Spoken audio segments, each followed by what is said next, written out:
आज अष्टविनायक गणपती बाप्पाचं या ठिकाणी विराजमान झालेलं आहे। मूर्तीची स्थापना या ठिकाणी झालेली आहे। त्यानिमित्तानं खरंच मला मनापासून आनंद होत आहे की मी या ट्रस्टीचा अध्यक्ष म्हणून माझ्या हस्ते बाप्पाची आरती या ठिकाणी झालेली आहे आणि आज खूप सुंदर मूर्ती गणपती बाप्पाची या ठिकाणी बसवलेली आहे आणि या भागातील सर्व नागरिक अतिशय खुश या ठिकाणी आहेत आणि ज्या काही ट्रस्टींनी काम केलेलं आहे कुठलाही कोणाचाही एकही रुपया न घेता सो खर्चांनी मंदिर उभारलेलं आहे आणि मूर्ती पण या ठिकाणी स्थापन केलेली आहे। भविष्य काळामध्ये माझ्याकडून जे काही मंदिराला साठी विकास करायचा आहे ते निश्चित मी करणार आहे, कारण तर या मंदिराचा अध्यक्षच या ठिकाणी मी आहे।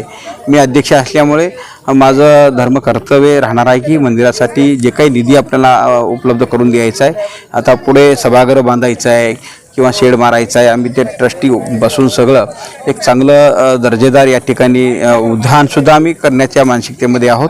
जे काही मंदिरासाठी पुढच्या काळामध्ये निधी लागणार आहे ते मी निश्चित उपलब्ध करून देणार आहे। अशा पद्धतीचा या ठिकाणी या भागाचा विकास आपल्याला करता येईल।